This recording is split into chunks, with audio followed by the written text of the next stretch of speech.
Okay, अब हम देखेंगे कि सबसे पहली एक चीज़ आती है पॉइंट। ऑब्जेक्ट से पहले वो हमने बेसिक चीज़ समझी थी, लेकिन पहले हमें पॉइंट्स को समझना है कि पॉइंट का प्रोजेक्शन जो होगा वो कैसा नजर आएगा, है ना। फर्स्ट एंगल मेथड में अभी समझते हैं। फर्स्ट एंगल मेथड के अंदर जब हमने देखा, यहाँ पे देखिए ये पॉइंट ए है, पॉइंट ए है। अब इस पॉइंट के प्रोजेक्शंस को हम देखेंगे कि कैसे कैसे बनेगा।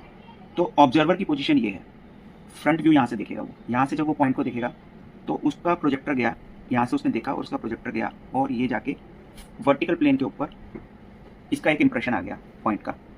अब उसी पॉइंट के लिए जब वो ऊपर से टॉप व्यू से देखा, ये टॉप व्यू का एरो दिखा रहा है, इस पॉइंट के ऊपर गए, उस पॉइंट का प्रोजेक्टर नीचे गया और इस पोजीशन पे इसका हमारा टॉप व्यू बनके तैयार हो गया। ठीक है, अब होता क्या है, ये हमने इमेजिन किया कि ये इस तरह से इसके प्रोजेक्टर्स जाएंगे। ये हमारी रेफरेंस लाइन है। रेफरेंस लाइन जैसा हमने कहा था, ये एरो हेड दिखा रहा है कि जो हमारा हॉरिजॉन्टल प्लेन है वो नीचे की तरफ मुड़ जाएगा। जब नीचे की तरफ मुड़ेगा तो ये जो टॉप व्यू है वो इस रेफरेंस लाइन के नीचे जाके हमें एक्चुअली में प्लेन पेपर के ऊपर नजर आएगा। तो इसका जब प्रोजेक्टर बना तो ये आप देखिए, ये ऑर्थोग्राफिक प्रोजेक्शन है, जो कि ये फ्रंट व्यू है जो कि वीपी के ऊपर बना हुआ है, वर्टिकल प्लेन के ऊपर, और ये एचपी नीचे आ गया क्लॉकवाइज रोटेट होने के बाद। तो ये मेरा टॉप व्यू आ गया, ये मेरा फ्रंट व्यू आ गया। अब इसी वापस पोजीशन पे जाते हैं। यहाँ पर अगर हम इसको ध्यान से देखें तो ये इसका डिस्टेंस बता रखा है, this is the distance, height HP से कितना ऊपर है।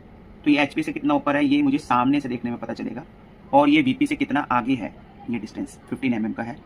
तो ये डिस्टेंस का मुझे ध्यान रखते हुए ऑर्थोग्राफिक प्रोजेक्शन बनाना है, जो कि यहाँ पर इसने बनाया कि मेरा जो फ्रंट व्यू है वो 10 mm ऊपर हुआ और जो मेरा टॉप व्यू है वो 15 mm X Y reference line से नीचे की तरफ चला गया।